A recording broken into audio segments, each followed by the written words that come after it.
2, 3, raconte!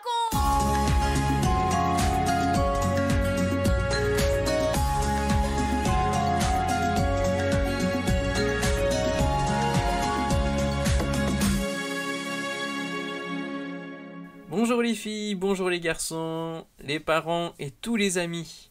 Nous nous retrouvons pour notre 18e émission spéciale pour les enfants. Tu te souviens que Jésus a été baptisé par Jean-Baptiste et qu'il a été rempli du Saint-Esprit? Et sais-tu ce qui s'est passé après? Eh bien, Jésus va laisser son travail de charpentier pour s'occuper uniquement des affaires de Dieu, son Père, car c'est pour cela qu'il est venu du ciel. Qu'est-ce que cela veut dire, s'occuper des affaires de Dieu? Eh bien, c'est ce que nous allons découvrir au fur et à mesure de nos émissions. Il va d'abord former une petite équipe d'hommes qui vont devenir ses amis. Ils vont le suivre partout. C'est comme ça qu'ils vont bien le connaître. On les appelle les disciples de Jésus. Mais comment Jésus va-t-il les trouver, les choisir? C'est ce que Françoise va nous raconter maintenant. Écoute attentivement et à la fin de l'émission, tu pourras répondre à ma question. Qui sont les 4 premiers disciples de Jésus? 1, 2, 3, raconte! Toutes sortes de gens viennent vers Jean-Baptiste pour être baptisés. Des soldats, des agriculteurs, des pêcheurs, des vieux, des jeunes. À tous, il répète « Changez votre manière de vivre. Arrêtez de faire le mal. Demandez pardon à Dieu. Préparez-vous à accueillir le Sauveur qu'il a promis depuis longtemps et qui est là maintenant. » Beaucoup sont impatients de connaître ce Sauveur. En particulier quelques jeunes hommes qui viennent souvent écouter Jean-Baptiste. Ils se demandent comment ils vont faire pour le reconnaître. Un jour, Jean-Baptiste est avec l'un d'eux, c'est André, et il y a aussi un autre jeune homme. Jésus se trouve à passer par là. Jean leur dit « Regardez, c'est lui, l'agneau de Dieu, qui ôte le péché du monde. C'est lui, le Sauveur promis. » Aussitôt, André et son ami quittent Jean. Et que font-ils? Ils suivent Jésus. Jésus se retourne et il leur dit « Qu'est-ce que vous cherchez ?»« Où habites-tu » lui demande-t-il. « Venez et vous verrez. » Jésus les accueille dans sa demeure. Ils passent toute la journée avec lui. Nous ne savons pas ce qu'ils se sont dit. Peut-être André et son ami ont-ils posé des questions à Jésus. Plus tard, André rencontre son frère. Il lui dit « Simon, nous avons trouvé le Sauveur que Dieu a promis. » Et il lui raconte comment Jésus les a reçus chez lui. Mais Simon, lui aussi, il a envie de le rencontrer et de le connaître.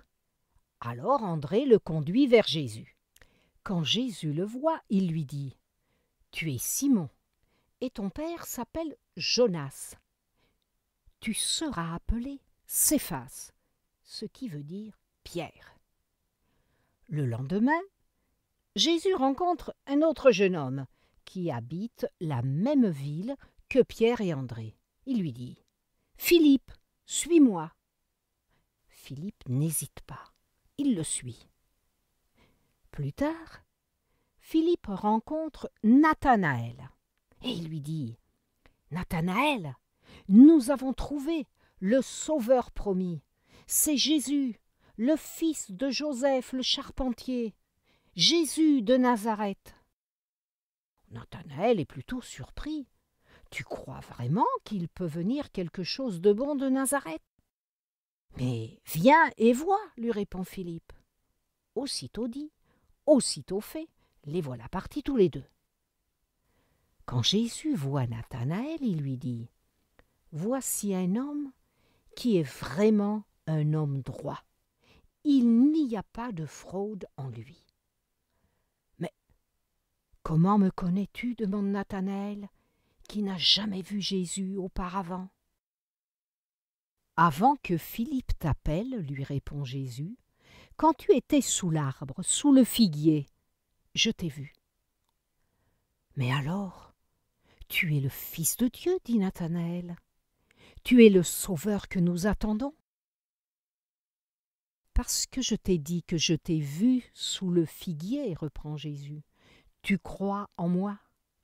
Eh bien, je te dis que tu verras de plus grandes choses que celles-ci. Vous verrez le ciel ouvert et la bénédiction de Dieu descendre sur les hommes. C'est en effet ce que ces 4 jeunes vont voir. Des hommes, des femmes et des enfants, bénis, guéris, sauvés. Ils vont voir des miracles extraordinaires. C'est pour eux le début d'une vie toute nouvelle. Ce jour où ils ont accepté de suivre Jésus, ils n'ont pas tout compris, mais il y avait dans leur cœur un désir profond de l'écouter, de mieux le connaître.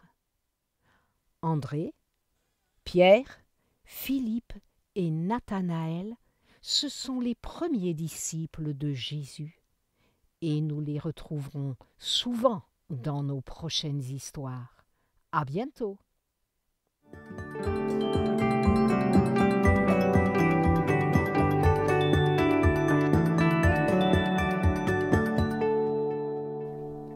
Un, 2, 3, 4, et toi, et moi. Dis-moi, as-tu remarqué l'envie de ces 4 jeunes de connaître Jésus? Ils étaient curieux. Ils ont voulu le voir, l'entendre et le suivre. Eh bien, on peut dire qu'ils n'ont pas été déçus. Et pourtant, ce n'est que le début de leur découverte, car ils vont voir des choses surnaturelles et leur foi va se fortifier. Ils vont croire de plus en plus en lui. Nous le verrons dans nos prochaines histoires. Et toi, as-tu ce désir de connaître Jésus? Veux-tu savoir qui il est? Ce qu'il peut faire pour toi? As-tu compris qu'il te connaît? Il te voit comme il a vu Nathanaël sous le figuier. Il veut t'accueillir et te faire du bien. Tu peux lui parler, il entendra. En lisant l'Évangile, en écoutant nos émissions 1, 2, 3 raconte, tu vas le connaître de mieux en mieux, comme les disciples de Jésus. À propos, tu as trouvé le nom des 4 premiers disciples? Alors tu peux répondre à la question de Benji. Oui, ce sont André, Pierre, Philippe et Nathanaël.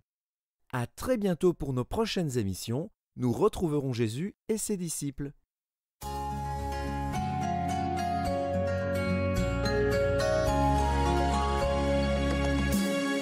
4, 3, 2, 1, et nous les parents. Nous remarquons que ces disciples de Jésus étaient des disciples de Jean-Baptiste. Par l'enseignement de Jean-Baptiste, leur cœur était bien préparé à recevoir le Messie. Nous aussi, nous préparons le cœur de nos enfants par nos prières, notre vie, notre exemple, notre enseignement. La vie des disciples va nous enseigner sur notre propre marche avec Jésus, mais aussi sur le cheminement de foi de nos enfants. Connaître Jésus et l'aimer, ce n'est pas l'affaire d'un instant seulement, mais de toute notre vie. Alors, qu'en pensez-vous? Choisir de le suivre le plus tôt possible, n'est-ce pas là la meilleure orientation pour une vie et pour la vie de nos enfants? Vous venez de suivre l'émission 1, 2, 3 raconte avec Françoise Anelato, Franck Cascales, Benjamin Lamotte, Céline Girardi, Baptiste Roland, Erwan, Yuna et la collaboration de Vital Radio et 365histoire.com. Si vous avez aimé cette émission, n'hésitez pas à la partager autour de vous. À bientôt!